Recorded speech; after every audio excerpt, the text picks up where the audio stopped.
Good afternoon, members and any members of the public. I'd like to welcome members of the public and press who are watching today's meeting of the Corporate Parenting Subcommittee. And today we are Wednesday, the 16th of November. I hope you find the discussion interesting. Tracy Stevenson, who is chair of the Cambridgeshire Foster Carers Association, joins us remotely as an observer. Welcome, Tracy. Nice to see you there. Thank you. And is both welcome and encouraged to take part in the discussion of all the reports on the agenda today, but does not have voting rights on any matters. To help the flow of discussion, I'll allow members to speak more than once on each item if appropriate, but please keep your contributions concise. I'd also remind members and officers that all questions and responses should be directed through me, please. There's no fire alarm test scheduled for today, so if the alarm sounds, I'll adjourn the meeting and we'll leave the room by the doors to my left and use the fire escape to the car park. Just two things. I understand, Councillor Maguire, you need to leave at 5 p.m. Okay, thank you. That's fine. And I need to leave by 6 or shortly afterwards. So let's hope we tidy up before then. So the theme of today's meeting is education. And we had a useful informal meeting with contributions from the Children in Care Council on the 29th of September. So their thoughts have informed this meeting. So the first item on the agenda is the membership update. Would the Democratic Services Officer remind us of this for the benefit of those watching the meeting, please? Thank you, Chair. Councillor Lucy Nessinger was appointed to the subcommittee on the 22nd of September and appointed as the Vice Chair of the subcommittee by the Children and Young People Committee on the 19th of October. Councillor Slatter becomes a substitute member of the subcommittee. Thank you very much. We then move on to item 2. Do we have any apologies for absence? Looks like everybody's here. Thank you. Does any member wish to declare any disclosable pecuniary interest or non-statutory disclosable interest? No? Right, thank you. So there are none. Item 3 is the minutes of the meeting on the 3rd of August and the minutes action log. We're being asked to approve the minutes as an accurate record. So does anybody have anything to raise on the minutes of the meeting? Thank you, Councillor Hay. Thank you, Chair. We have mentioned this before. Under the minutes, under the action log, there's quite a few where status and update, there is nothing in there to tell you what's actually happening. Also, it would be helpful if on the minutes, for instance, on 23rd of March, each action had a number so that when we are querying things, it's easier to point out what we're querying. And Councillor Hay, I know you've asked for that in the past and we've asked for that in the past. So can we make a note of that, please? And we'll try and act on that for the next meeting. Having noted that, can we approve the minutes as an accurate record? I'll assume everybody's happy. Thank you.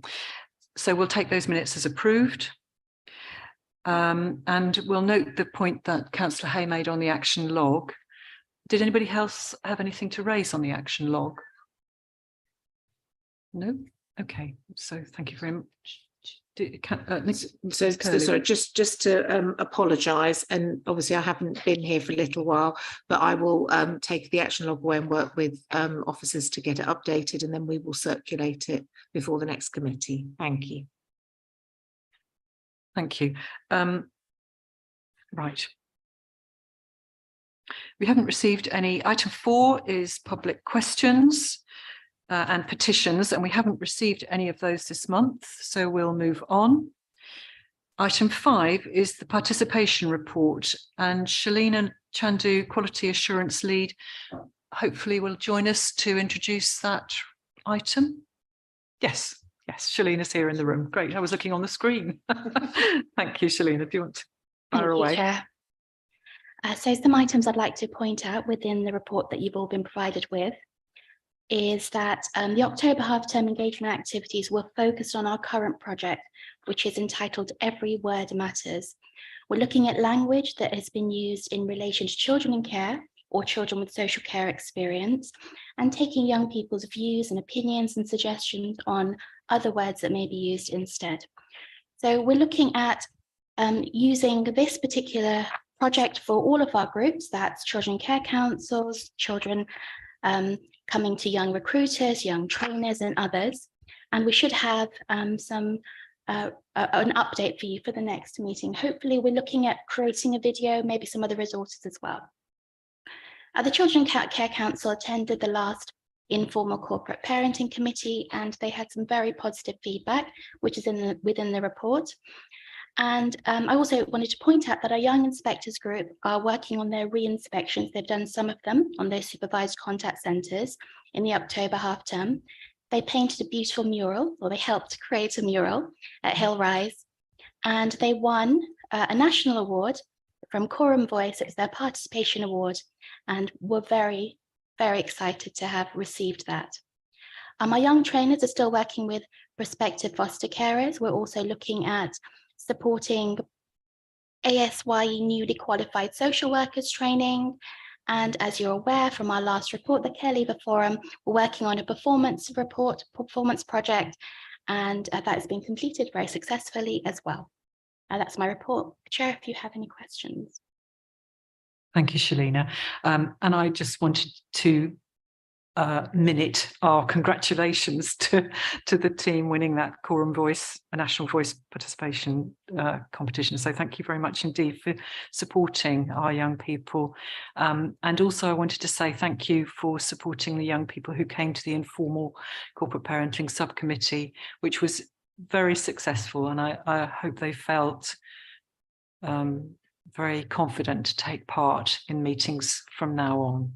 So thank you very much for helping with that. And I also wanted to point out that the project you're doing on use of words has already been put into practice. In our scorecard at item 10, I noticed that some of the nomenclature has changed, and I'm really pleased and want to thank the officers for taking that on board so swiftly, because the young people expressed that very clearly, and I'm glad we've taken that on board. So thank you very much. Does anybody else have any questions of Shalina? No? Okay. Thank you very much for that report.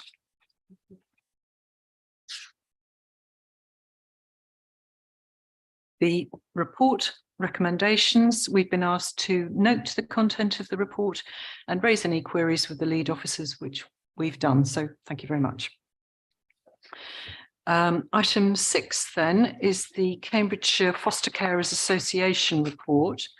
And we're joined by Amanda Carter, the team manager for fostering support and supervision, to introduce the report.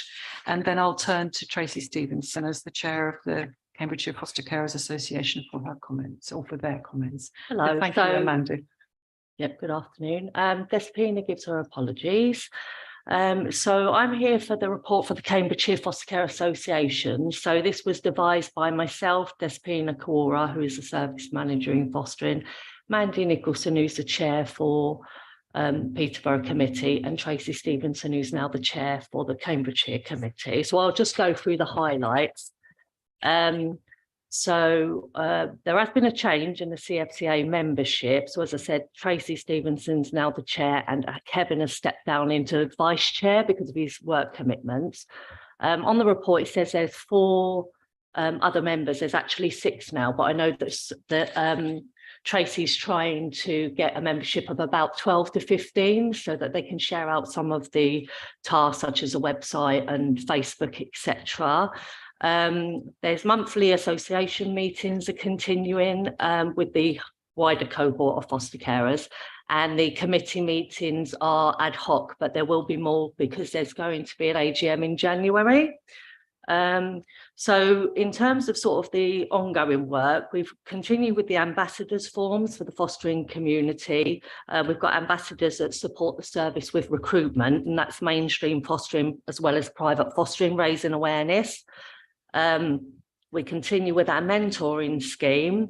On the report, it does talk about having some experienced foster carers to match to carers that are new to the service. But what we've actually done is now put in place that all new approved carers will have a mentor. So that's working really well. We're actually also thinking about putting them in earlier in the process in the assessment stage, because we feel that if the mentors develop a relationship with the applicants at that point in assessment, that by the time they have a child in placement, it will help with the stability of the care arrangement, because they'll already have that relationship. And then we're carrying on with the support groups. We've got 4 now. Well, we've had 4, but they've all gone back to face-to-face. That's Huntingdon, Cambridge, Ely, and then the Fens. And then we've also got a new support group. It's an online monthly support group, which came from our retention work, where carers were telling us that they really wanted a bespoke online support group for carers that are caring for the cohort of young people that are teenagers. So that's been very, very well received. Just going on to the main issues, transport has obviously been an ongoing issue. It's not quite as pertinent at the moment because we're not at the beginning of a school term. We do tend to have quite a lot of problems at the start. But Fiona van der Hout, who's the head of service, has met with Fran Cox, who's the AD for Education Capital and Place Planning. What they've agreed is that foster carers are going to be able to have delegated authority, which will be decided at the start of the placement or in a childcare review, whereby they are going to be authorised to change transport, pickup times or cancellations, that type of thing. They can't do big changes because that's to do with the value of the contract, etc. But they will be able to do minor changes, which will be really beneficial. They're going to do away with the annual renewal requirements. So where we've got children in long-term placements, we won't need to keep trying to renew that every year. And also another problem we have specifically a bit more in Cambridge, is that where we get children that need an emergency care arrangement, it usually takes about 10 days to set up. So they are looking at a way where Des Pina and someone in transport are going to do a piece of work to look at how they can overcome that, so we can put the transport in straight away. So yeah, there's big changes going on there. So that's making good progress. The other thing was around ISAs and trust fund accounts. So in Cambridge, there was some talk about having a business support person to sort of help set up ISAs and trust funds. Now, we do have someone in Cambridge, but what I think the missing link is sort of a process and procedure so people understand what the process is. Slightly more of a problem in the Peterborough service, but they are looking at that so that they can get the same process in place in Peterborough. Rising energy costs continue to be an issue for carers. Well, it's for everybody. We did do a £250 cost of living payment for all carers, which the feedback was that, you know, it was very gratefully received, but obviously, you know, everybody's struggling. So, you know, that's a national issue. One of the other issues was around for foster carers about not having money for emergency clothing, because we allow up to £100 for emergency clothing. Some carers were sort of saying that they weren't in a position to be able to pay out the £100. So what we're getting in place is e-vouchers. So, you know, like Love to Shop vouchers, that sort of thing, so they can use them elsewhere. So that's moving forward. Children's passports continued, obviously been an ongoing issue. There is a working group, and I've been advised that there's a policy and procedure that's now been completed to look at getting passports sorted out earlier in the process so that it's not reactive when children are needing to go on holiday. So that's gone out to the chairs of both committees and through the head of service. So that's completed and will be rolled out. So that will be really positive.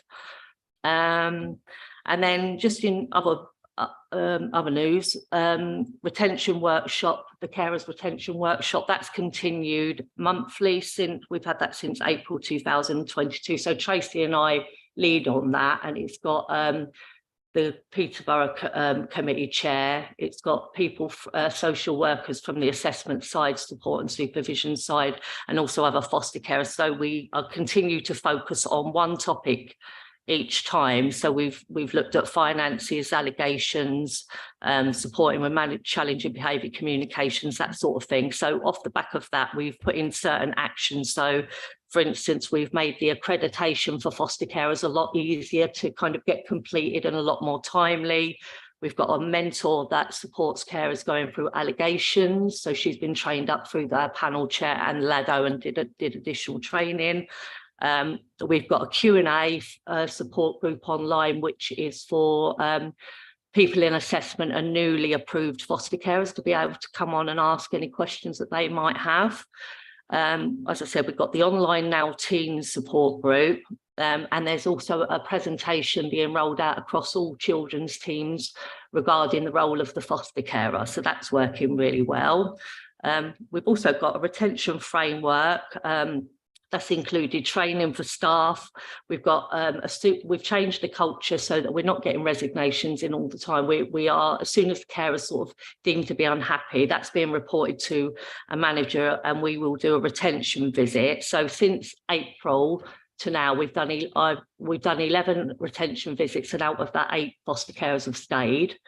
And then in terms of resignation, what we are finding is when people resign, it's mostly due to retirement, and it isn't about people being unhappy with the service. So, you know, if I look at April 21 to September 21, in Cambridge, 17 carers left the service. For this year, April 22 to September 22, only 8 left the service. So that is a definite improvement. So that's working. And ongoing, we're trying to sort of improve things. We've got an engagement event on the 25th, which is focused on emergency foster care, PACE, UASC, and stepping across from residential. So we've got lots of people that already do that piece of work coming along. We've got the EDT manager coming to that, and lots of people that are interested in doing that type of fostering. So that's on the 25th. So yeah, all in all, we're doing quite well. Amanda, that sounds absolutely fantastic. Thank you for the report, and I'm so pleased to hear all the positive and new things that you're doing, and I'm so pleased to hear about the retention, because clearly retaining our foster carers is easier than recruiting new. So really appreciate that. Nicola, did you want to raise something? I don't think so. I think Amanda's covered that really well. I don't know if Tracy had anything she wanted to, to add, I think. Yes, Tracy, sorry, do go ahead as chair of the association. I just wanted to thank Amanda and Despina for their help in producing the report for the committee. As far as the CFCA, Amanda's touched on some of the changes, but we are trying to move the CFC forward. We've got a few things that we are hoping to do in the near future. We as Amanda said, we're having monthly meetings. Our next monthly meeting is at the end of this month for all CFCA members. We will hold committee meetings as and when we deem them necessary, because we're quite a small group. As the group grows, we might have to have more regular defined meetings, but we're hoping to grow that group to about 12 to 15 people. We're hoping to have our AGM in January. I think it's the 17th of January. Yes, it is 17th of January. And we are in the process of producing a survey that we are planning to put out to our foster carers. So that's members of the CFCA, to try and gauge their opinions about what they want from the CFCA, and any information that can help us to make sure that the association is there for what it's intended, which is to help foster carers. To make the committee aware, not all Cambridgeshire foster carers are members of the Cambridgeshire Foster Carers Association. They have to request to become members, and so we have, I don't know the number exactly, but it's over 100 members of the Cambridgeshire Foster Carers Association, but that's not all Cambridgeshire foster carers. Tracy, that's great. And thank you for that update. And I'm really pleased to hear you're doing a survey of your members, because that's really important that we understand what the members would like from the association. That's great. The only thing I wanted to add is that I just note, it is not a criticism, because I know that it's been difficult to produce this report, but I just note that right at the end, there's the alignment with corporate priorities, and some of those, well, those haven't been filled in. So it's just for another time, it would be good if they were filled in. Thank you. Does anybody else have any comments? So, Councillor Maguire, you go ahead. Thank you. Can I just check with Tracy? She said that not all carers obviously are members of the association. I just wonder, how do all carers know about it? What's done to promote your membership of the association? Can you just update us on that, please? Absolutely, Councillor Maguire. So the fostering service include the Cambridgeshire Foster Carers Association in the new Journey to Foster training. So we have a session there where we introduce new carers, not yet approved carers, to the association. We've also worked hard with the service to get details of the CFCA into the sort of welcome packs and the initial paperwork that foster carers receive when they first get approved. We've also organised with the service that the supervising social workers will check with foster carers on a regular basis in their regular supervision meetings if those foster carers are members of the CFCA, and if not, what is potentially stopping them, if there are anything obvious. And we have a line of communication where we can gather all that information to ensure that people are added to the CFCA if they so choose. We've also go to as many events as we can. I'm going to the engagement event that Amanda spoke about on the 25th, so that we've got representative in as many places as possible when there are carers around. Thank you. And I know that getting in contact with the new foster carers has been something that the Cambridgeshire Foster Carers Association has been working very hard at. So I think you're doing a great job, Tracy, and long may it continue. Thank you. Councillor Boulat. Thank you, Chair. I just wanted to say I'm really pleased to see the service response on children's passports, and that we're considering this passports for children in care procedure, and it's open to feedback. Now, there's something I raised in the previous meeting, so I'm really glad that we're responding to this, and I'm noting that there's still delays in the process. Of course, a lot of this is outside our control, but it's really good we're speaking about this and gathering feedback. I wanted to ask about the whole issue around the energy costs. Of course, it's a national level issue. I was interested how the additional payment works. Is this a one-off payment that the foster carers have been receiving? Would there be an opportunity to renew this at some point if the energy crisis still continues? And in general, I think it would be really good to, and I'm sure we do already, collaborate with the district level on this, because we have so many different programs to support people with the cost of living crisis more broadly at the district level. So I know in Cambridge City Council, we have this page that brings together all the different services and local charities and organizations, and I'm sure other districts have the same as well. So signposting that will be really important, because many people don't really know where to ask for support and financial advice in those very difficult national circumstances. Thank you. Thank you, Councillor Boulat. So I think that's the council's employee assistance program as well. Oh, it's 6 o'clock. We obviously have to go home.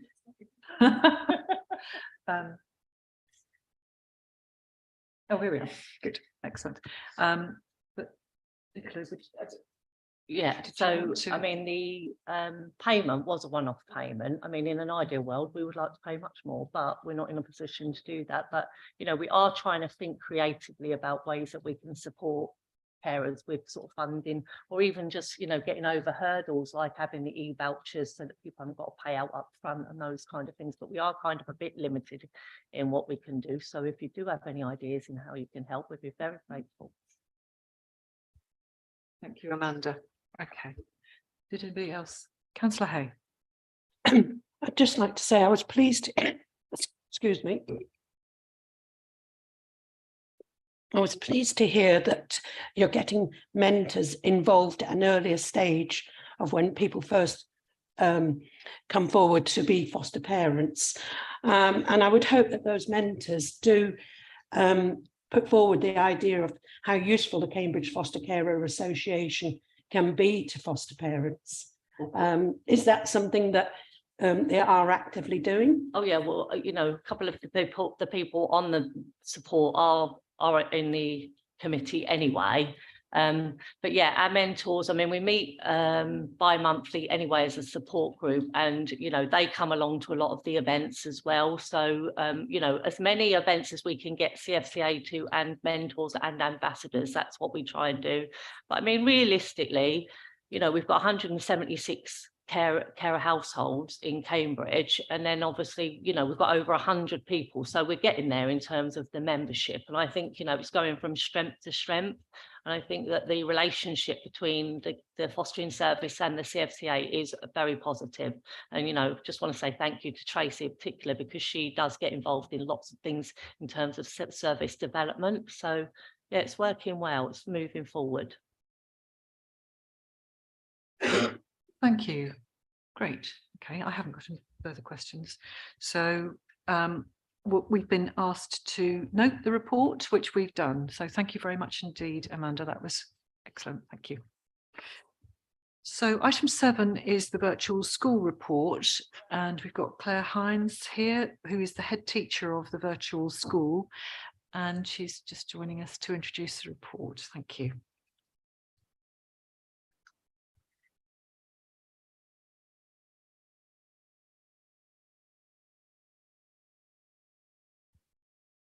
Thank you. Just to highlight a couple of aspects of the report. So firstly, just to emphasise the fact that we now have 3 remits within the virtual school.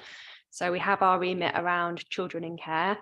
We have our remit around children previously in care, which we've had since 2018, and that's advice and information for children who have been in care and have gone on to be adopted under a special guardianship order or a child arrangement order.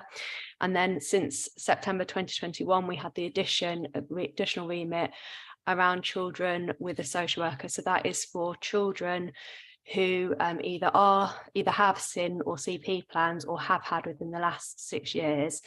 And that remit is a strategic oversight. So it's not working with individual children, but it's about understanding the needs of the cohort of children, promoting the needs of the cohort of children across the local authority and with our education partners, and looking at how we can influence and promote education for those children. So just very briefly, in terms of the children previously in care, we've seen a real rise in inquiries over the last year. So we've had a 60% rise in inquiries, and we feel that that is probably for 2 reasons. We do feel, can you hear me properly? I don't know, it's not. Thank you. Yes, we feel that obviously I think there has been an impact from COVID, and you know, an increase in need because of the stresses that's placed on families and on education providers. But we've also really strengthened our partnership with the Regional Adoption Agency, and we feel that they are therefore signposting families to us much more, you know, and therefore, you know, there's that strengthened partnership working, which is leading to needs that potentially were there before and weren't coming through to us, are coming through to us very quickly.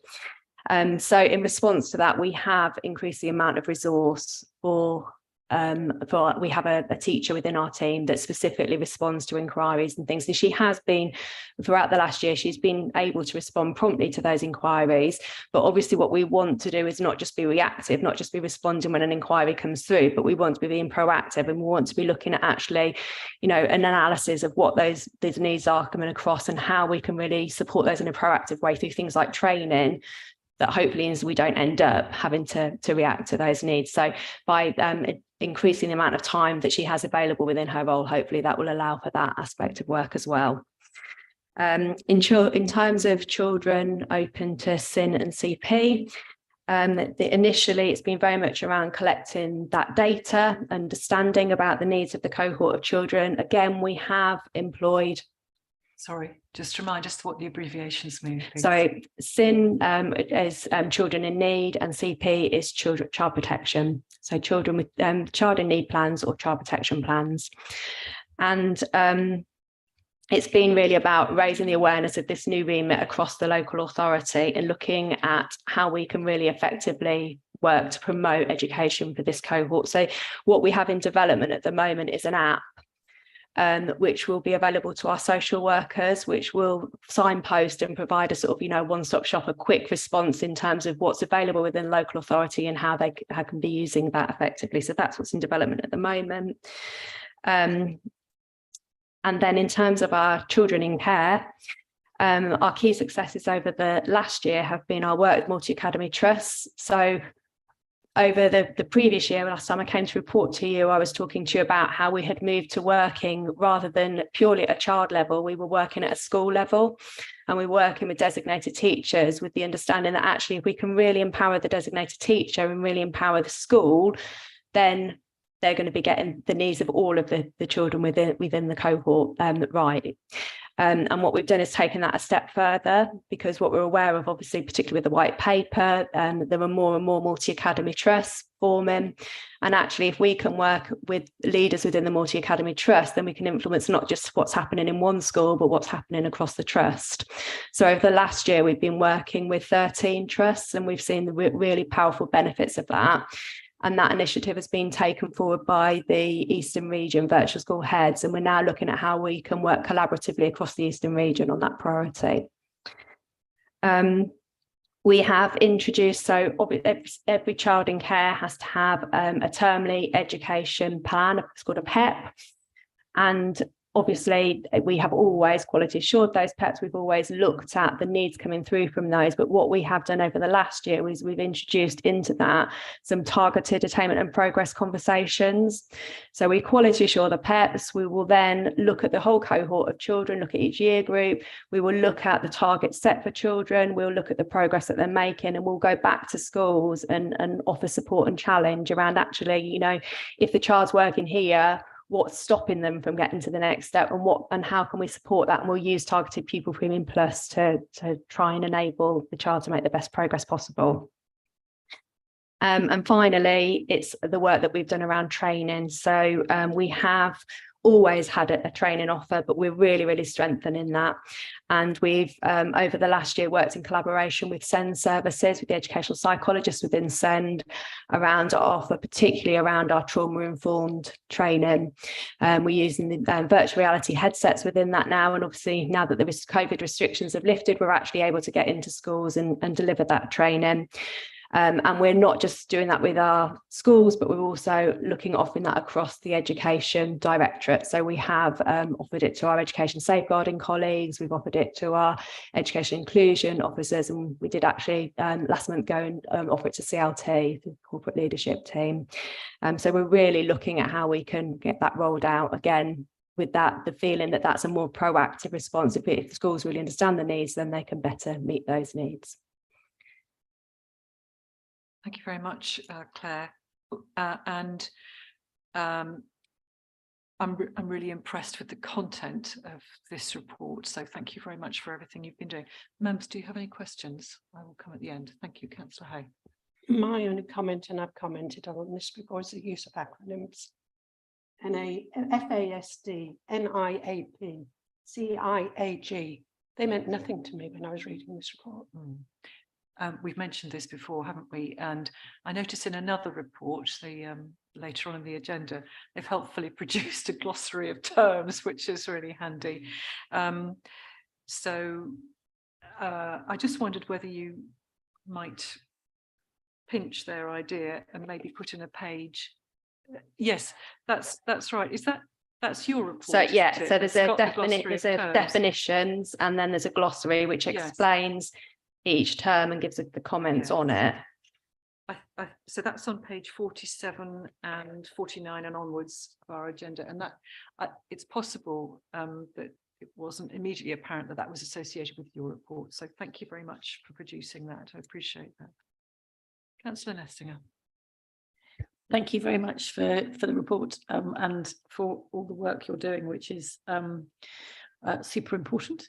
And it's really good to hear the impact of having kind of expanded the remit and the way in which that's being taken up. And it's particularly good to hear that you're working more closely with the adoption agency and more of those families are now able to contact you. So that's great. My question really is about the training work with schools, which I think is really important because actually that training work helps not only the children who you're working with most closely, but also lots of other children, because actually informing teachers about how to work with children who are suffering from mental health problems and anxiety and is helpful for children in need and children with social workers. It's also helpful to an awful lot of children who don't have social workers, possibly might need them at some point, and let's hope that they don't. So I think my question really was how are there some schools who are more aware of you than others, or are all schools across Cambridgeshire kind of keen to take up that offer? Because it does feel to me as if that's a very good use of your time.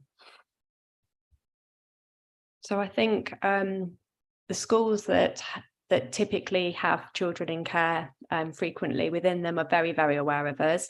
And I think that there's a growing awareness within the schools, and that's part of the reason why we want this to become a local authority response rather than just a virtual school response. Obviously, SEND services are in schools regardless of whether they've got children in care and children previously caring, children with a social worker, and therefore if this becomes their offer as well as our offer, then that's actually going to really increase the numbers of schools that we are working with. But we wouldn't not offer the training to a school because they didn't have children in care, because obviously what we always want is for the schools to be prepared, and they may have a child in care. They may not have one today, but they may have one tomorrow. So we our training offer that we offer, we use some of our retained Pupil Premium Plus. We offer it at no charge to schools, and we will offer it to any school within Cambridgeshire, regardless of whether they've got children in care currently on roll. And we will offer it to schools outside of Cambridgeshire if they do have our children in care attending. Thank you. That's really helpful. I think it feels to me as if the group of schools that it would be really good to hear about more of that training happening in our schools, which probably do have one or two children that fall into that category, but may not have that happening very often. And therefore, those are the schools who, I mean, I think you're right that schools where there are quite a lot of these kinds of issues tend to be actually quite well set up for them anyway. It's other schools where issues come up occasionally, who are often not very good at dealing with families with trauma or families who are dealing with difficult situations, and actually getting the training into those schools is really crucial. So I'm glad to hear that's increasing, and it would be good to hear it was increasing even more. And if you need any support from this committee in making sure that you're getting the support from the local authority with schools, or in fact just contact with local schools, I'm sure we're all happy to help that. Thank you. Thank you. Yes. Thank you. Councillor Bulat. Thank you, Chair. I'm looking at page 42, the education, employment and training section, which comments around one of the priorities around ESOL provision and newly arrived post-16 asylum-seeking children. So I just wanted to mention that I am part of my work involves being the independent chair for the ESOL South Planning Partnership, which is linked to combined authority. So I think it's a really, really important topic to address, especially if the support is ending and there is no provision beyond tuition, because of course, in the case of post-16 children who are who still are waiting for their full refugee status, they are not allowed to work either. So it's a really difficult situation because you can't practice your skills through work, and you also don't have this support anymore. So if there's anything that we can address through the local partnership in this or through the combined authority, it would be really good to continue to engage on this topic. And we had recently a conference in October, which actually focused on refugees and asylum seekers issues around ESOL provision. So that's a topic that I think we're trying to put more attention towards as well. And it's great to see that the virtual school is focusing on this as well. So if you can collaborate further in any way with the planning partnership and the combined authority, the skills team, that would be really, really good. Thank you. We'd absolutely, yeah, we'd absolutely be keen to do that. So I shall send you an email outside of this, if that's okay. Okay. I wanted to ask you, Claire, about children being homeschooled. I know you've referred to them, but are you being able to engage with children being homeschooled as well as other children who are, who you're being able to access through schools? So in terms of children in care, we wouldn't advocate for children in care to be homeschooled. So we don't have any of our children in care that are homeschooled. We do have children where they're having education other than on a school site, and that might be for a variety of reasons. That might be because they've had a placement move, which means that we're in the process of sourcing an appropriate school for them. It might be that they've had escalated level of need, which means that the school that they were in aren't best place to meet their need, and whilst we're getting an education healthcare plan in place and looking at a specialist provision for them, they may have a sort of bespoke package in place. So there's various reasons for that, but all of those children are very closely monitored, and that's one of the things that we, again, over this next year want to focus on more, in terms of just really ensuring that they absolutely have provision in place, but is that provision enabling them to make accelerated progress? Is it matched closely to the need that they have? So we want to really look at how we monitor that and offer challenge around that over the next year more closely. I'm pleased to hear that. Thank you very much. Okay, if we don't have any further questions, we're asked to note the report, and we've asked questions of the lead officer, which we've done. So thank you very much.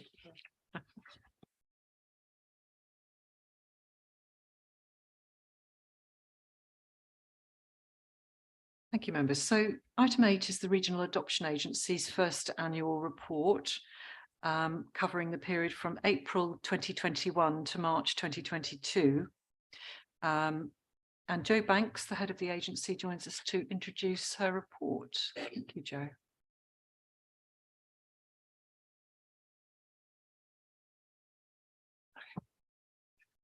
Hiya, got a better get the microphone to work.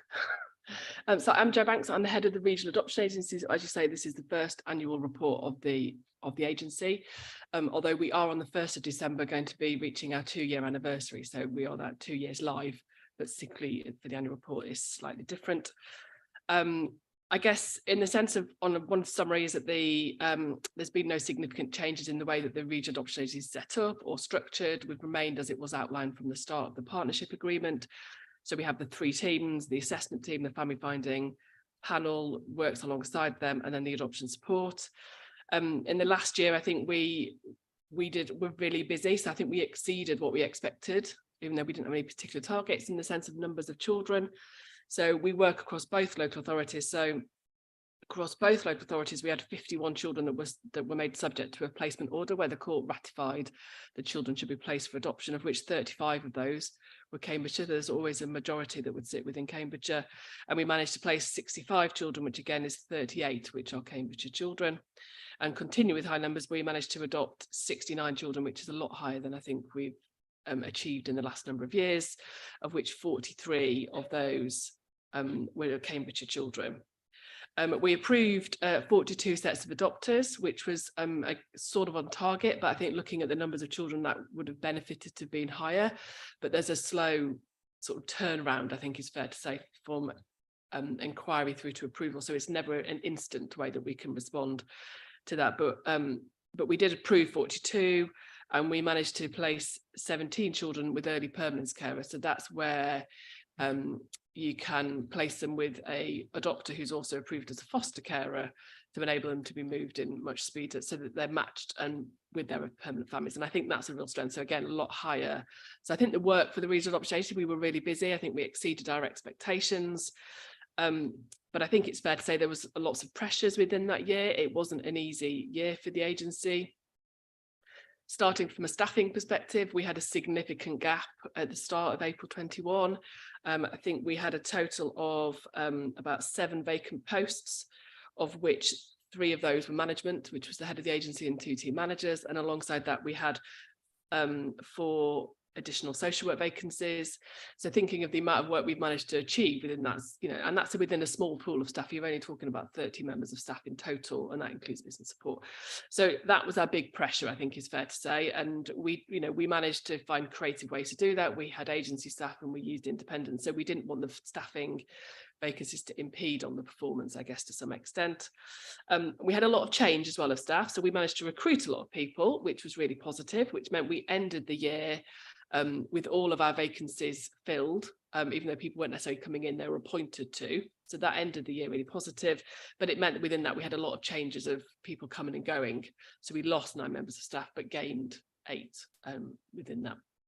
So that was probably the main pressure, I think is fair to say, the staffing, but we kind of, everybody who works for the regional adoption agency works for a reason. So there's a lot of passion, a lot of drive, and I think that's what's kind of kept us going. The main service area that was struggling was around adoption support. So they had the biggest staff vacancy, I think, for sickness and permanent vacancies.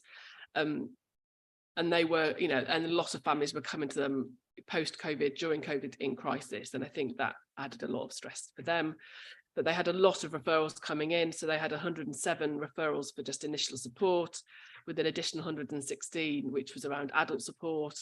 And we take a lead on the financial assessment, so if allowances for carers, and so that 116 included those as well. So it was busy, which meant that families did have to wait. We weren't able to immediately offer them the adoption support. So we tried to find creative ways of using duty, offering more advice, signposting, so that families weren't just left waiting. But I think it was fair to say it was a difficult period for that. But I think, we're not out of the woods. There's a lot way to go. I think I'd be wrong to kind of say that everything is, but we are certainly in a much stronger position, much more stability in the sense of staff, feeling that we've got something to be able to work with, which is sort of where we're at. And I think what's really positive for me is we've got a management team which are all permanent now. There's a real strive to want to develop the service, wanting to find ways that we can do better and extend it. And I think we're now in a place that we can start to do that this year. Thank you very much, Jo. And just from my point of view, as an initial response, it was evident from your report what a difficult time it had been, and not the least, not having a panel advisor, those sorts of roles that are so important. So thank you very much for what you have achieved in the time, because I appreciate it can't have been easy. But what the other thing is, more power to your elbow, because the more children that we can get adopted, this move to a permanent resolution for them is so important, and I know you're really motivated to do that, so thank you for all the work that you've put in. So members, does anybody have any questions for Jo? No? My only other question is, where does this report go next? Does it go anywhere else next? I'm not 100% sure. So it's been shared with Nicola, who is the interim director, and it will be shared with Elaine, who's just stepped in as director. I'm not sure where else it does go, Nicola. I'm just wondering if it goes to CYP or if it stops here. I don't know. I think it would normally stop here, because I think that what we try to do is to not duplicate the reports going to both committees unless they really need to. I mean, we're happy to circulate it to CYP committee members, but it wouldn't go as a separate item, I don't think. I'm more reassured that you're saying it doesn't, because I think it's a very useful report and it's appropriate that it comes here. So thank you very much for clarifying that. So thank you. We've noted. Yes, certainly. remember what my question was now. So actually, it was the first thing I wanted to say was a comment, which is about the early permanence and the 17 adoptions that have happened through early permanence. I think that's it's such a brilliant thing when it can work. So do feedback our positiveness about that to the team, because I think that's brilliant. I've remembered what my other question was, which was on the impact on adoption support kind of post-COVID. And I completely understand why there would have been a kind of a peak in demand and concerns at that point. I just wondered whether it had stabilized or whether actually things, I mean, there would be all sorts of reasons why it might not have done, but it would also be nice to know if things were feeling slightly less stressful than they were last autumn, or not really at all. I don't think it has waned at all, to be fair. I think the referrals have remained really high. So we've already had 70 referrals since April this year, which is incredible. And that's just for the initial assessments. That's not the other areas of work that we do. I think the pressures for us is there's also been an increased number of children placed under special guardianship, and we are responsible for their support package. So it's not just about the numbers of children that leave care via adoption, it's also a special guardian. So I think the pressures are still there.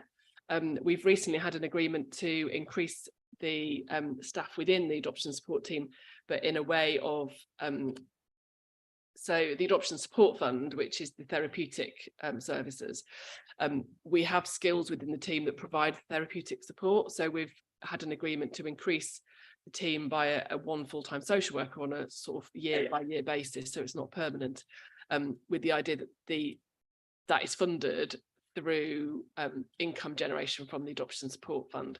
So I'm hoping that will have a positive impact, but it's still not low. I mean, it's one social worker, which will increase them to 6 members of staff from 5. So it's not the magic answer, but I think it will help, I think is fair to say. And the more that we skill up, so one of the things is about increasing the therapeutic skills in the team.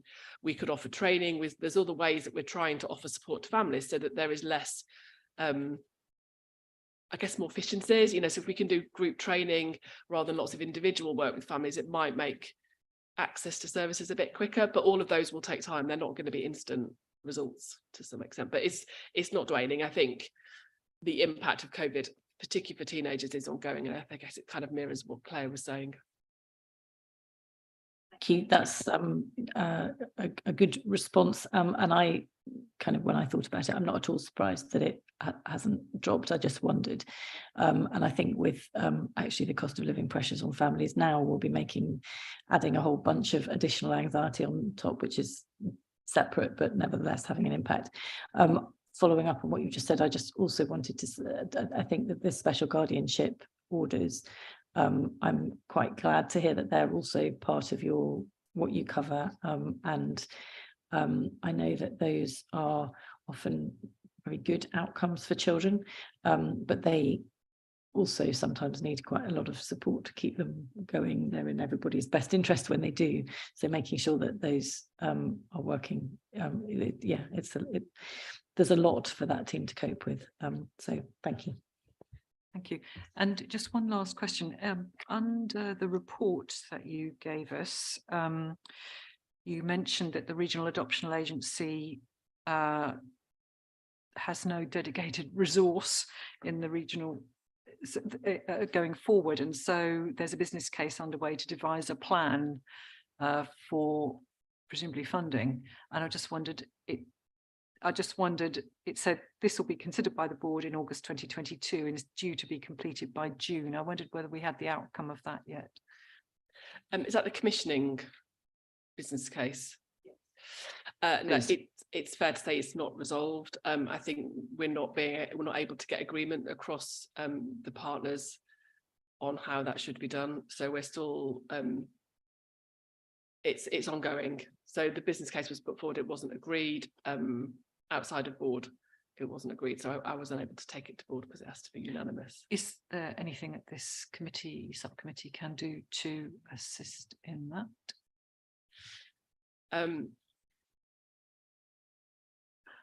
I think it's probably something Joe and I can take offline, and we'll perhaps raise with Elaine and have a look, and we'll thank you for the offer, and we'll come back to you if we think there is, but I think it's probably something we need to just have a little think about and see if we can approach it in a new way. Okay. Thank you very much. So members, if there are no, oh, Councillor Maguire. Just wanted to go back. I wasn't quite clear, Chairman, what you were suggesting in terms of this report going to other members. I can see we don't want to duplicate the work that's been done here in this subcommittee, but my own view is I think at least members of CYP should receive the report, be aware that we've considered it, and that maybe all members of the council should have a link to it, because I think it makes worthwhile reading. And I think we would all, even if we're not actually on that committees, still want to know just what is actually happening. So is that what you were suggesting, that we actually? I wasn't suggesting it. I just wanted to check whether it just came here. So Nicola, I don't know. Well, I think it would be a shame if it just came here, Chairman. My observation is we've tried, as Nicola Curley advised us, not to duplicate things going to both committees. So perhaps you can clarify. So I think a good compromise would be if we circulate it to members of CYP committee. So it's not, doesn't go as an agenda item to be discussed. But I think you're absolutely right, Councillor. It'd be really helpful to share it, and the really impressive work that's been taking place despite some challenges. I think it'd be really nice to share that. Obviously, it is a public document, so it is there, and you know, for everybody to read as they wish to, but we'll circulate it separately. But I can go back to what Nicola said. Yeah, I mean, my point is awareness, and if all members of the council, like I say, giving a link to it, made aware that there is such a report, but CYP members should see the report, even, but certainly not as an agenda item. That's suggesting that. Yeah. Thank you, Councillor Maguire. I'm sure that'll be taken into account. Right. Okay. So on then, item 9. Thank you. Thank you very much. Thank you very much, Joe, for your report. Okay, thank you. So Councillor Maguire must leave now. Okay, so moving on to item 9 then, members. This is an update on the Children in Care and Care Leavers Education, Employment and Training Promotion Action Plan. I can hear noises off. I'm not quite sure why.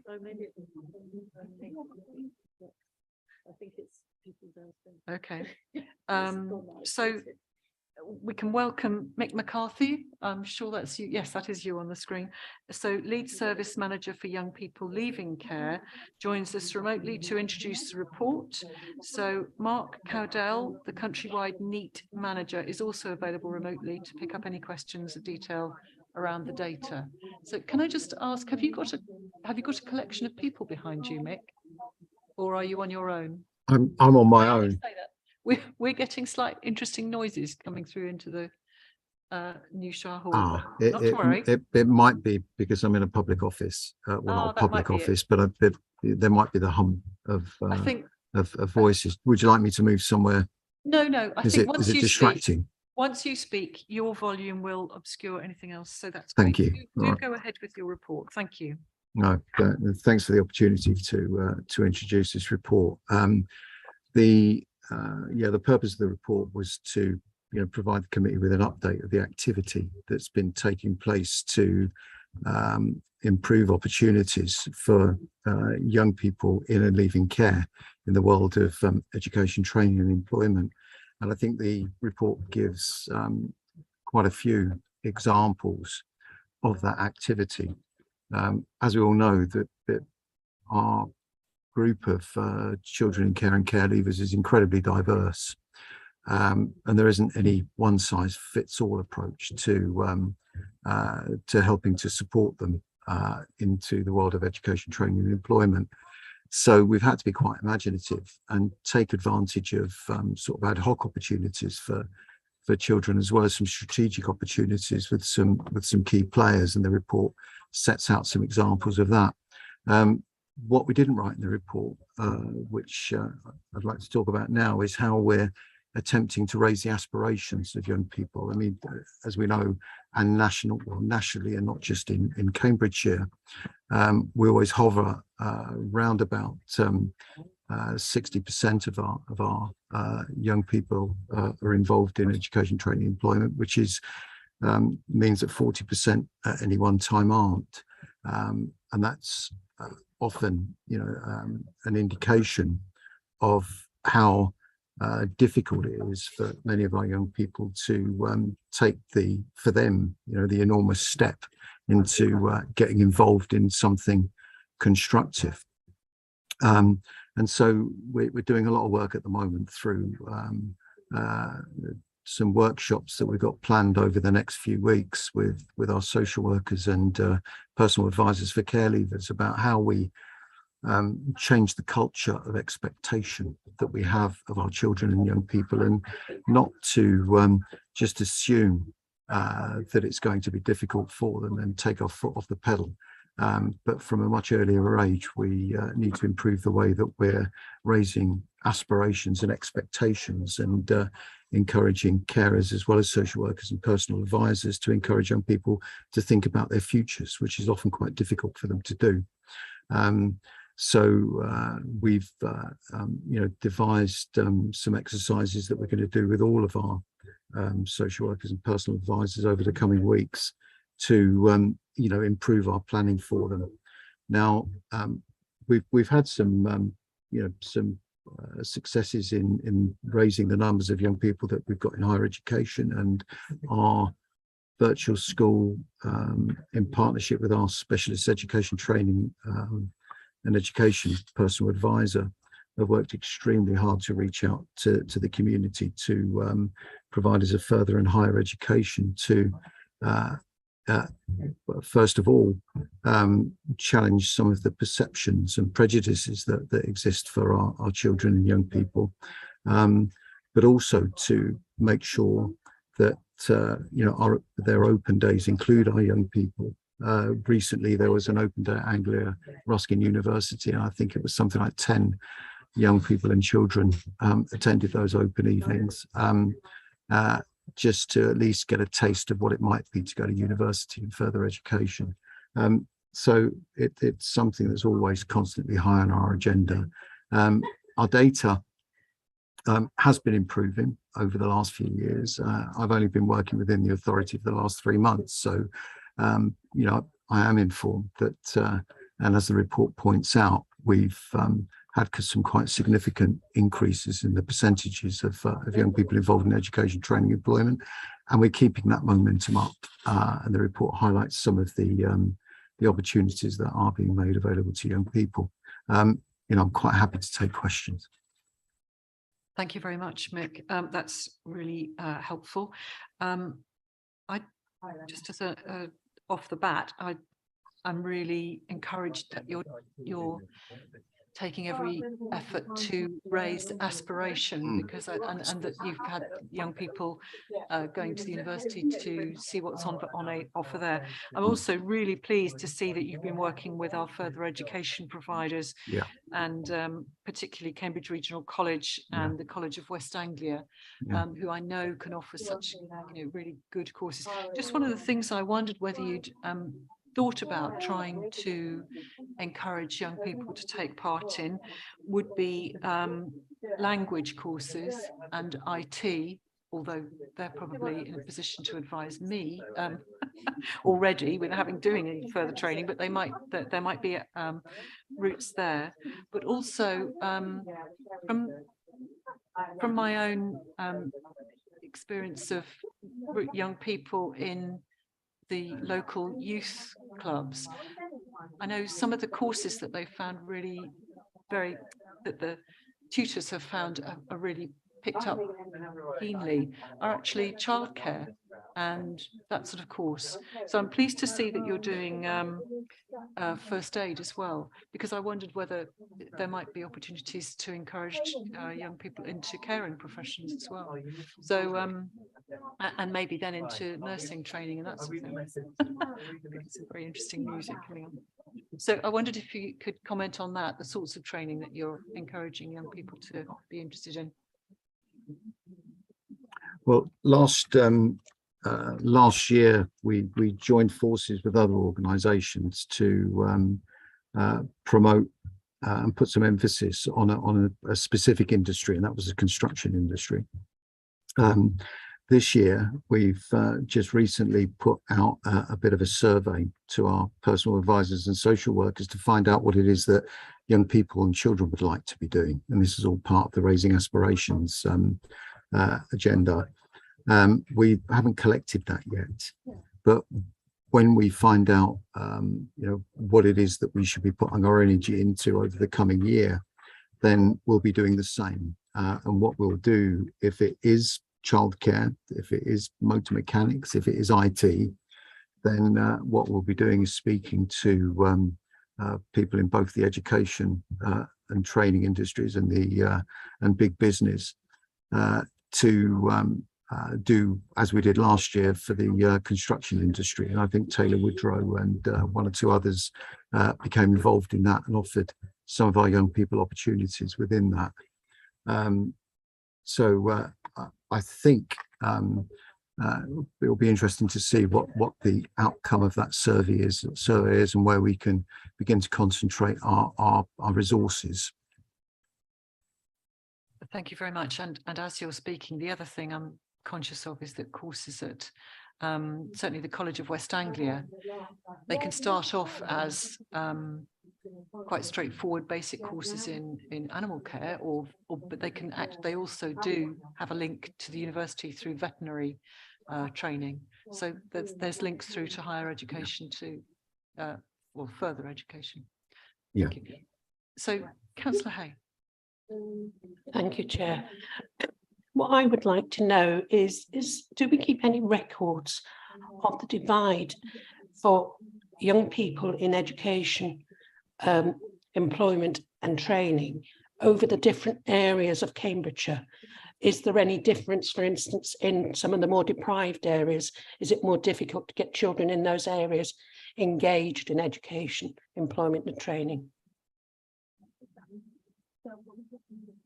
Nick, do you have any data on that? We don't yet, but I'm pleased to say that, and I hope that Mark Cowdell, my colleague, is going to join us any minute now, because we're running a bit ahead of schedule and it was his day off today. So I think he didn't join the meeting when it started, but I've just messaged him to say jump in now.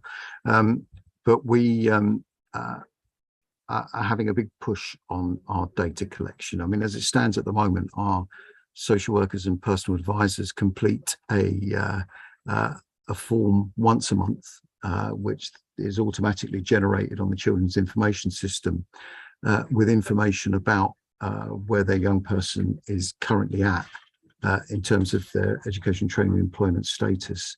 And one of the things that I know that Mark is keen to do is to localize that information. So we don't currently produce anything which describes it perhaps district by district, but that is something that we spoke about recently, very recently, and certainly since I started, as to produce some data on where it is, where the need is, and whether or not certain districts do vary in terms of the overall numbers of young people that are in education, training, and employment. So yeah, I can't give you any data now, but I can assure you that we are looking to include that in our future data returns. Thank you very much. That looks. Can I just come back on that, please? Yeah. I think Nicola Curley might have something further to add. Right. Thank you. So sorry, Councillor, just to remind you that there is a difference, because what Mick is talking about are our children in care and our care leavers who aren't necessarily geographically based. So they might actually be out of area, so might not even be in Cambridgeshire. So the work that he does, and he are vulnerable groups who are potentially not in education, employment and training. One of those is care leavers and young people leaving care, starting to leave care, but they aren't necessarily geographically based. Mark does cover all of our young people across, well, both local authorities actually, but particularly for this conversation in Cambridgeshire, and he would be able to give some broader data about areas of need, but it wouldn't necessarily relate to children in care. So we are trying to keep this contained, obviously, in this committee to our children in care and care leaver population. So they aren't going to correlate exactly. Does that make sense? Councillor Nessinger, did you? No, okay, sorry. Okay, so members, thank you very much. We've asked questions. We need to move the report recommendations, which are to note and report, which we've done. So thank you very much. So moving on then, item 10 is the performance scorecard.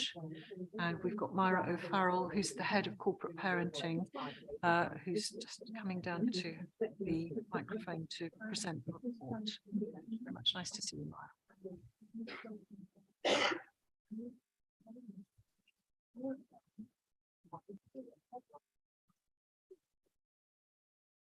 Oh, that. So good evening, everybody, and yourself, Councillor Bradnam.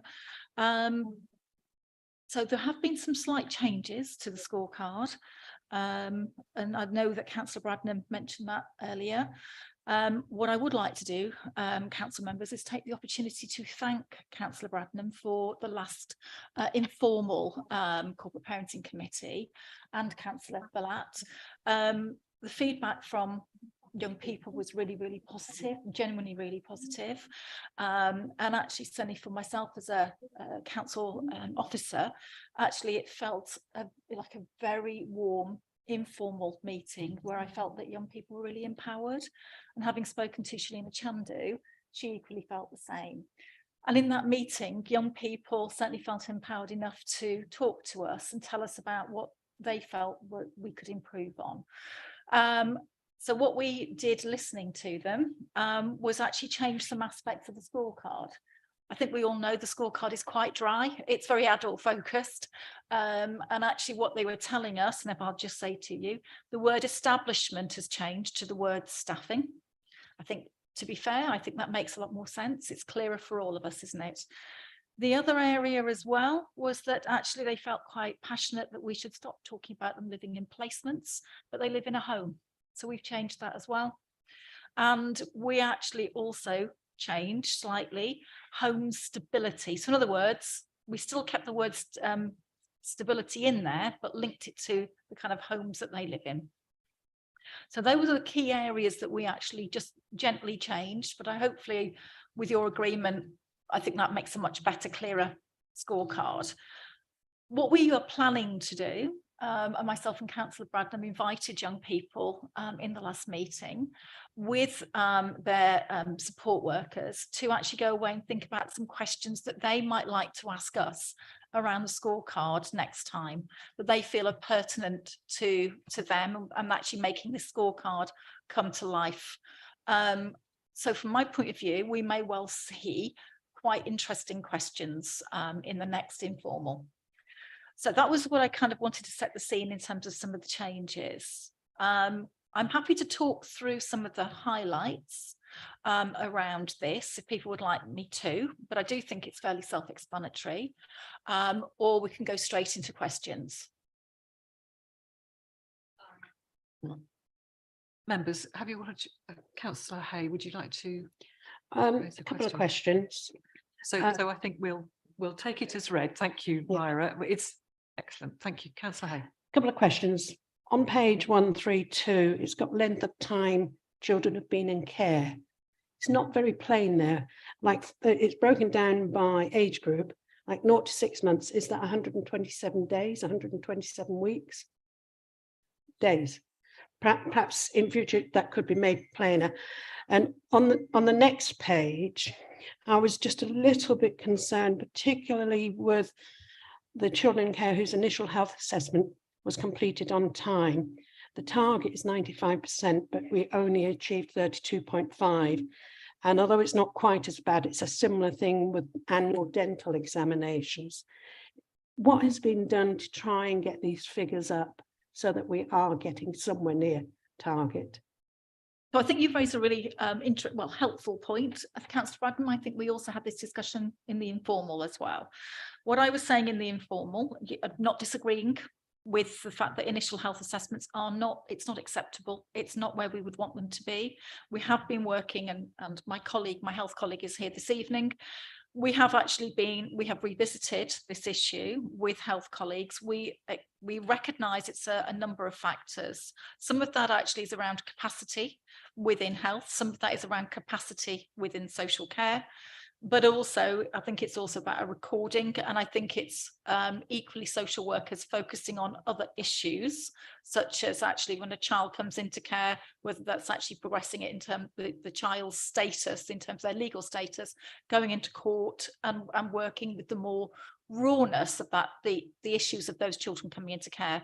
And I don't necessarily always think that the child's initial health is necessarily put first. So that is what I will say to you. I have been working with my colleagues, because children don't initially come into care in my bit of the world. They come into the care within family safeguarding predominantly. So I have actually been working with my colleagues in relation to this. I absolutely accept there is more work that still needs to be done. Okay, so I'm not disagreeing with you on that. In terms of annual health assessments, which is at 88.3%, that for me has actually been improving, steadily improving.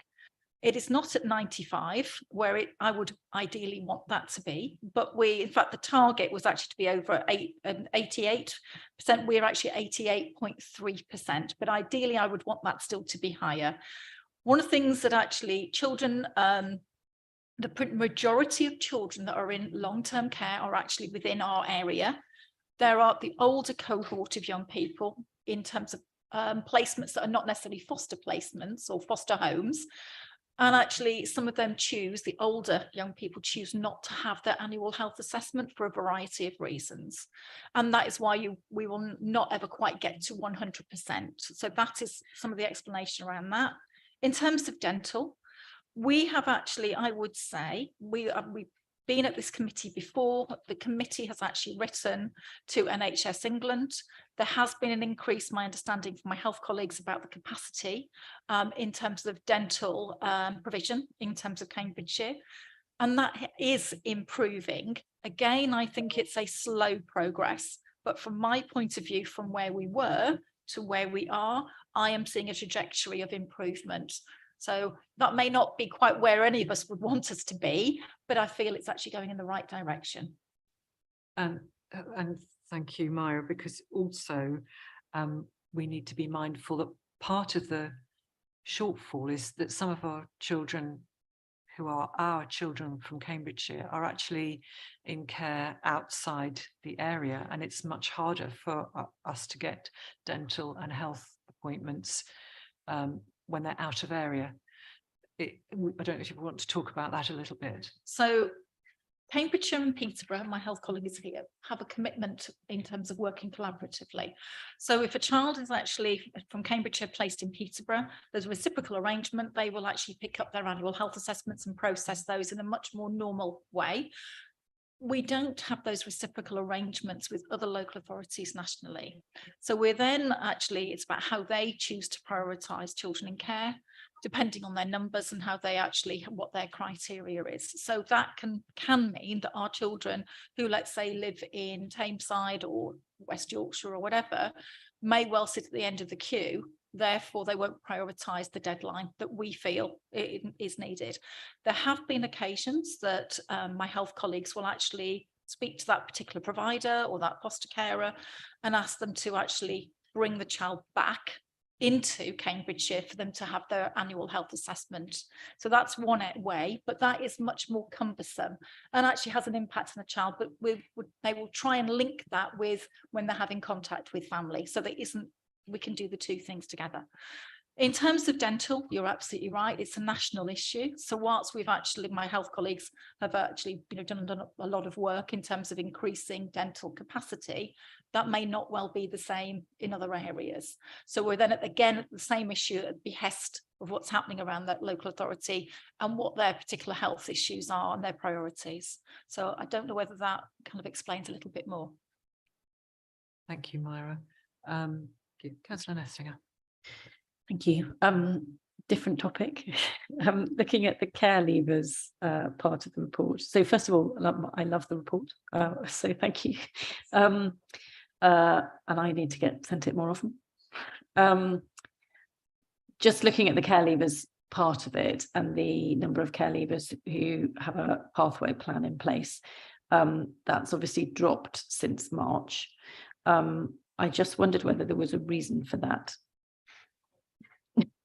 There really is. And actually, I think rather than you hearing me, Mick and I have actually been doing a right old deep dive in this, because I was like you, what is going on? So Mick, would you like to give a little bit more detail of some of the work that you've actually been doing? Because I know because this has gone beyond just children in care, hasn't it, and care leavers section. Yeah, I'm happy to say that pathway plan performance has improved hugely over the last 6 weeks or so. I haven't got the data in front of me, so you caught me on the hoof really, but or the current data in front of me, but I do have for our 18 to 21 year olds, and from a start point of something like 60 something %, I think we were achieving, if you can call it an achievement, a couple of months ago. Our pathway plan completion rate for that group of young people has now gone up to 95% across the leading care teams, with one team on 91 and one on 93, I think it is, and the same in Peterborough. So yeah, we've made some great strides towards doing this, and we've achieved that just through a good collective response on the part of the team managers who, and we review that data weekly. We look at the barriers to completion, and we've now started to make sure it's done, and we've kept at that rate of over 90%, well, it's 95% on average across the 4 teams for the last 4 weeks now. So yeah, it's a much better picture. Thank you very much. I'm just going to add to that. What we did in terms of the deep dive was actually look at, because I was noticing the same thing, that it was actually falling. There were a couple of issues in terms of how we were reporting, because actually what was being reported and what was actually actual when we did the deep dive actually gave us 2 quite different pictures. So Mick's talking about 60-odd%. He is actually right, but that wasn't showing on here. So it was actually giving us a false picture. And when we started to really deep dive into it, it was not a good picture at all. What it actually has been is a mixture of individual staff performance, team performance. Actually, the focus of the leaving care managers has actually been on, because they had actually got social workers in the teams for under 18s. Some of our young people have real challenges coming up to the age of 18, and that can be based around anxiety and lots of other vulnerabilities. What we did in the summer was make a decision by, I think, end of July, which was to temporarily move those social workers with their agreement into the children in care teams, strengthen the children in care teams, give a clearer demarcation between children in care and leaving care, give the leaving care managers an opportunity to tackle individual performance, hence why Mick is actually saying over the last 6 weeks, things have really improved. We also saw that actually we had a really sizable cohort of young people who with disabilities who met the criteria in terms of leaving care, but had actually moved on into adult services, but the children in care had never closed that element down. So what we had was pathway plans showing way out of date, nobody taking any responsibility for that. So a data cleansing has actually been done, and actually brought all of that up to date. Hence why you will genuinely see an improvement, because we've been looking at all of that. And I think there's been, what Mick has also not talked about, is that he's been doing workshops around quality of pathway plans. So it's fine that we're talking about performance, but what I'm always really keen on is that you've linked the 2 together in terms of quality. So he's actually, along with the children in care managers, focused very much on individual performance. We've been running performance clinics in the children in care teams, actually, again, because that was another area that was impacting on this data. And what we are seeing through the approach we've taken on a much more individual approach with all of that is that social workers are taking them right back to basics in terms of what their accountabilities are, such as the social care element of the education plan, such as actually annual health assessments, all of those things. We have gone, their statutory visits, gone back and actually given them action plans to complete their performance data.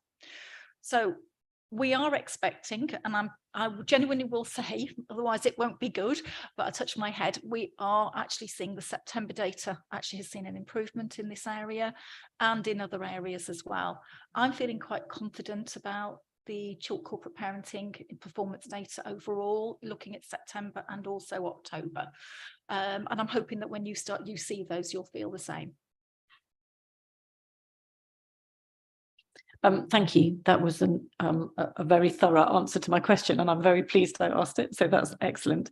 And I would really love to know a bit more about the pathway planning and the work that you do to make sure that our care leavers are kind of know what they're doing next, because I think it's incredibly important for them. So I'm just wondering whether it's something we could have a bit more of a session on at one of these meetings, but I don't know whether that's Would we like a report to come to the next committee, or would we like a little workshop? What do you think would be preferable? Can I make a suggestion? Yeah. So Mick is actually currently doing a short workshop with personal advisors and also social workers. If Mick and I actually, because he's already got, I think, a PowerPoint presentation, which I think would give you what I think you're looking for, which is about, so what is the pathway plan? What's the value of it? How do we actually work in engagement and participate with our young people, and actually what we're looking at in terms of what is a good pathway plan. So I wonder whether maybe in the, I don't know, in terms of whether it'll work on the cycle, Nicola and you will know, is actually whether it would be more appropriate for the informal or the next formal. But maybe that's something we could. Yes, yes. Yeah. Okay. Thank you. That's great. And I think it might be either, if it's a presentation, it might be more suitable to the formal meeting. But I wondered if we might turn our attention to, and let's discuss the detail of that offline. But separately, I'm pleased to see that at the beginning part of this year, the numbers of children who've gone missing has decreased somewhat. But it's a cyclic number, isn't it? And I just wondered if we could do, and I don't want to overload officers, but I would like to have a bit more detail about children who go missing. It's something that comes up in this scorecard every time, and we know the broad principles of it, but I would like to have some more detail to members, and I wondered if you can consider how best to do that, and that might also be a workshop, or it might be second half of same workshop. So if I remember rightly, at the beginning, so I remember quite a few months ago, at the beginning of the, when we have, maybe it's last year, maybe it's that long ago, Jenny Goods, who was the acting up assistant director, very helpfully did some detailed slides around missing and the processes around that in terms of working with partners. I think I might need to go and see if I can find those. I think it might be worth revisiting those, because that in Jenny's previous role and now her role, that actually she works very closely with partners in terms of chairing a multi-agency meeting that particularly looks at young people that go missing, both in care and in the community, and actually putting in early intervention and preventative models so that actually we actually understand patterns in the community, patterns for around our children in care, but also then targeted strategies to actually prevent things like CSE and CE. I will go and have a look at that, because I think it's a little bit of maybe revisiting those slides again. Sorry.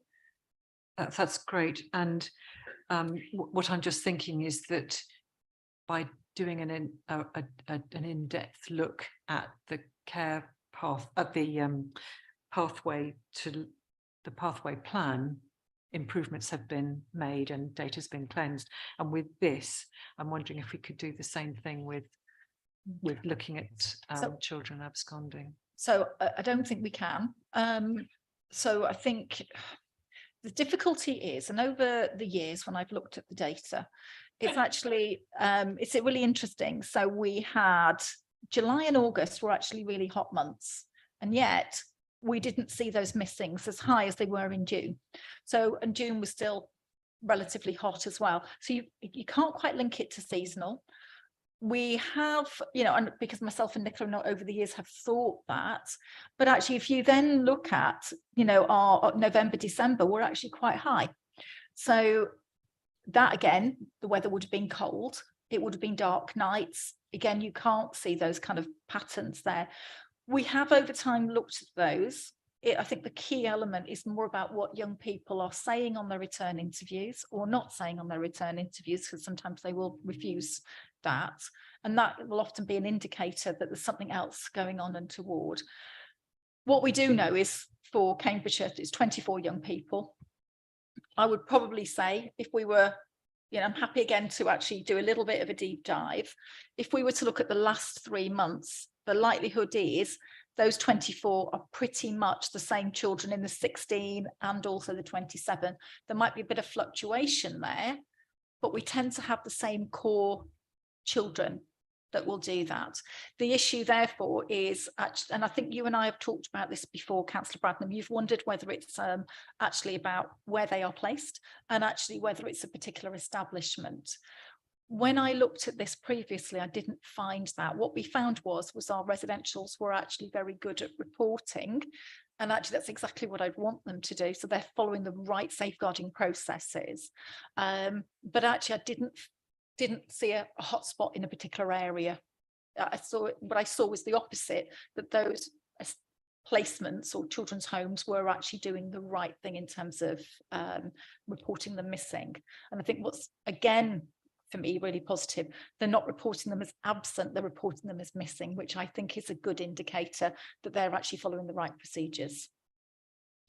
Thank you very much. Okay, so perhaps we can pick up on the slides that you were going to look at separately. Thank you very much. Are there any other questions for Myra? Thank you, Alex. Councillor Boulat. Thank you. Just a brief question to come back to healthcare and dental access. I was just thinking about what was commented on earlier, and I was wondering if there are any differences within Cambridgeshire for the children in county, because I was quite concerned to see a few weeks ago in the local media, especially around Huntingdonshire and Peterborough as well, that many dental clinics don't accept any new patients. So I was wondering if there's any regional difference, whether we can make the case for more equal access to services within the county, or whether this was not didn't have an impact on the children in care. Sorry, in terms of the regional, in terms of Peterborough and the Huntingdon area, no, I haven't seen that. But I think my health colleague might be better at answering that than me. I haven't seen that. I know that there was, we had the opportunity, I think it was a dentist in Ely was certainly offering dental appointments for children in care, and actually children, for example, from Peterborough and Huntingdon were going there, but eventually they became overwhelmed and actually had to close in terms of that offer. So there is something still about capacity, and I wonder, I haven't really gone into it in any depth around that, but I think there will be some regional issues, but I'm not that familiar with it. Okay. And I think even if I offered to write another strongly worded letter, I'm not sure it would actually make any difference. So because it's a national problem with dentists generally, isn't it? Actually, the number of dentists, let alone the capacity that they have. But thank you, Councillor Boulat, for keeping us on the ball about that. Okay, so with that, I would like to say thank you very much, Myra, for answering our questions, and thank you for the amendments that you've made to the report on the basis of the meeting. I think we all value this scorecard because it's such a snapshot of everything, and we know exactly what we're seeing on it, but the wording is nicer. It's more acceptable now. So thank you very much indeed for making those changes. Thank you. So we've noted the contents and we've raised questions. Thank you very much. So members, the next item is number 11, which is the subcommittee's workshop and training plans. So with the, we just need to bear in mind, we might be having a workshop on care leavers pathways. We might want to note that in our, put that somewhere in our training plan. That would be useful. And depending on what Myra finds, we might want some training on children who go missing. So depending on what Myra comes up with on her slides. So are there any other questions on our training plan? No, can't see any. Okay, so that's great. We'll note that. And the last one is the agenda, I think it's the last one, is the agenda plan. And just, I would like to see all of our work through the whole administrative year on the agenda plan. And I ask that not to be a nuisance, but because the sequence of the meetings and the sequence of the themes is quite complicated. So it's actually good to have it in an agenda plan, so we can see how our work is planned through the whole year. So I'd like to minute that again, please. Is there anything else anybody would like to raise with the agenda plan? No? Okay, thank you. So the agenda plan is noted. And one final thing is that I'd like to point out that unfortunately Fiona was not able to attend today because she's not well. Sorry, she would have put me right. Fiona Vanden Hout would have put me right. But it would have been her last meeting today because she's actually leaving the county council. So I wanted to put on record our thanks to Fiona over the years for her guidance in her role with the fostering service. So thank you very much, members. Was there anything else you wish to add? No? Okay. So thank you. That concludes today's business at 5:35, and we'll meet next informally on Wednesday, the 11th of January 2023, and the meeting theme for that will be health. And so thank you. I declare the meeting closed. Thank you very much. And thank you very much to the officers. Thank you.